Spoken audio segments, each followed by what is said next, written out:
Well, I guess we should call this episode Fun with Tanks.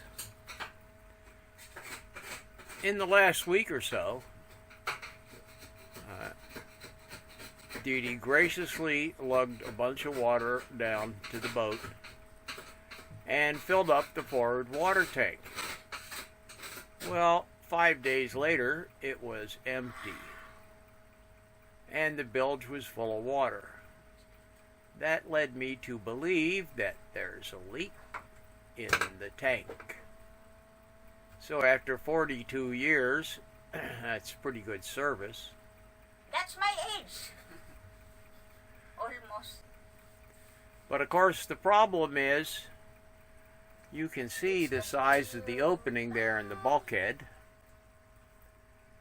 and the size of the companionway.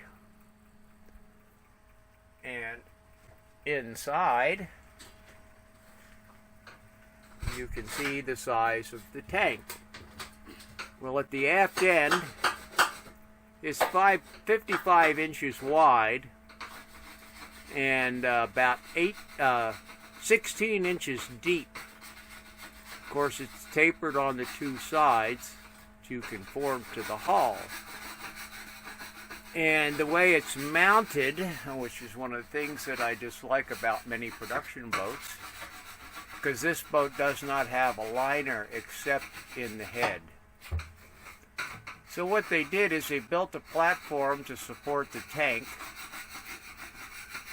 and then they poured 2-part urethane foam down on the sides to lock the tank in place, which has done an excellent job of locking the tank in place because it's basically immovable at this point.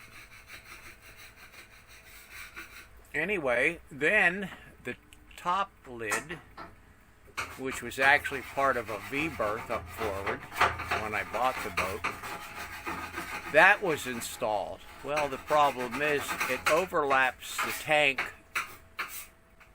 in some places enough that there's no way to get the tank up through the hole in the top. So that would require some minor surgery to extract the plywood top, and then a major struggle to unglue the tank from the 2-part urethane foam, which of course is quite sticky when it's curing. That's why it's worked so well to hold the tank in place. My only solution short of doing that major surgery, because to get the tank out of that forward area, I would have to cut the tank in half.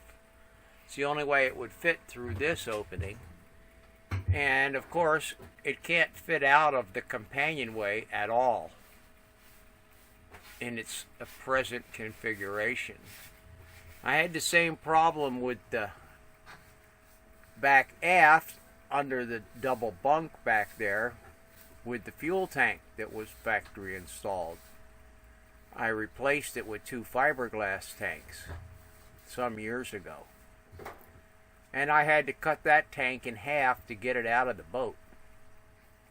So, short of doing that and then rebuilding a new tank in place, which would have probably given me a substantial increase in capacity, but it would have been a major project, 2-3 weeks project to build a tank in place, because having another one built out of aluminum would have been pointless because I couldn't get it back into the boat. Surprisingly, the main part of the aluminum tank has shown very little corrosion inside and very little calcium built up. A pleasant surprise, to me anyway. So I thought, well, about the only thing I can do, which take heart, I didn't make Dee Dee do all the work. Earlier, I went in and cut 2 inspection ports in the top of the tank so I could look inside the tank. And so what she's doing right now is going around and scraping out some of the deposits inside the tank, largely which are around the welds, and scrubbing them a little bit with a green scrubby, cleaning it up in general, although the tank was quite clean inside. I was, once again, pretty surprised. And drying it out. I think going to let it set overnight to dry out really well. And about the only thing I can think to do is to go around on all the welded seams on the inside and silicone those seams. I mean, they do use silicone to hold glass fish tanks together. So since the pressure will be on the silicone, pushing it into the joints in the aluminum, hopefully that solves the problem. If not, I don't know what we're going to do, folks, because that's the main fuel tank. It's 70 gallons, 280 liters.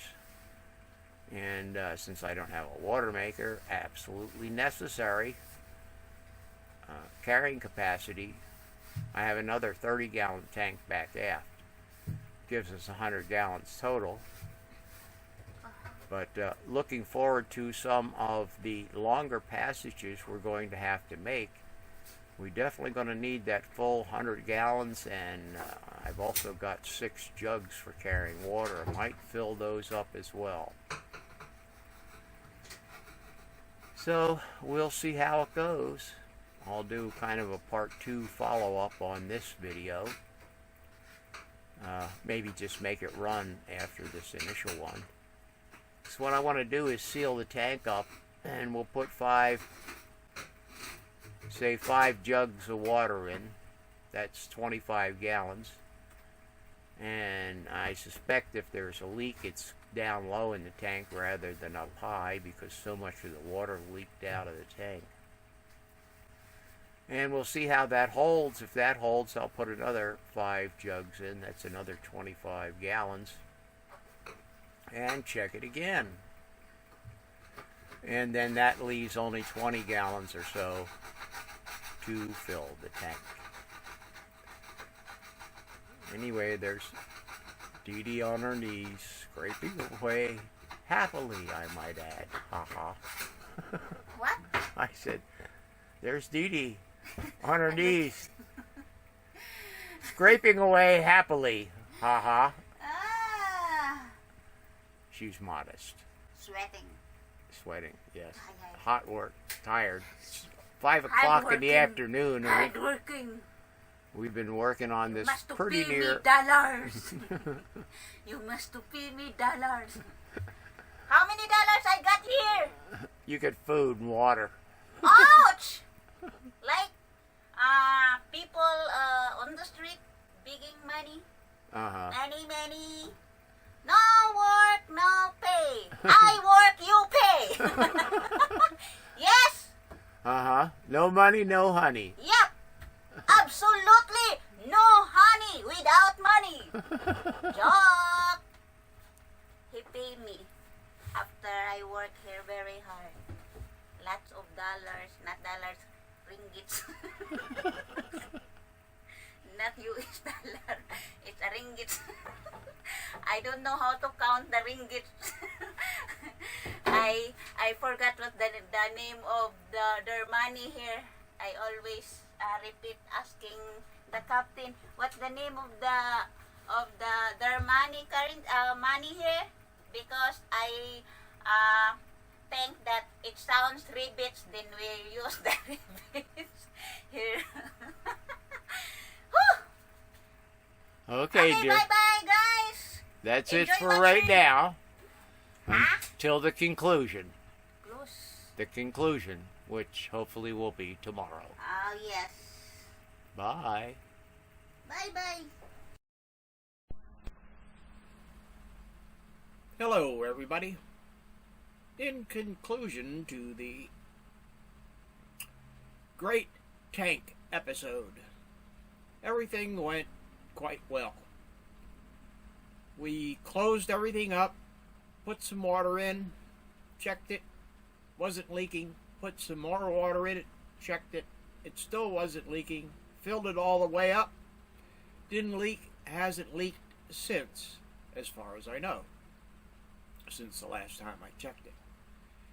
Anyway, that all went along and solved the problem, at least for now. Hopefully that will continue to be problem solved for some time to come. Altogether, it took about a day and a half for Dee Dee and I to complete that task, switching off. She did some of the work, I did some of the work. Mostly she did the stuff where it was hard to get down inside the tanks and help cleaning up and all that kind of stuff. And I did the grunt labor with the saw and drill and tap and sealing and all that kind of stuff. What I did is I went to the DIY store and got a couple of those HDPE cutting boards. You know, it's high density polyethylene cutting boards. They're pretty robust. The ones I got are about maybe a centimeter thick. They're virtually impervious to everything, including, of course, water. And I drilled and tapped down into the tank around the perimeter of the hole and simply used some 1/4-inch stainless steel bolts with some gasket, 4mm thick rubber gasket material that I had. Anyway, that took care of the problem. Hopefully it will continue into the future, as I said. And that's it. Bye for now, folks.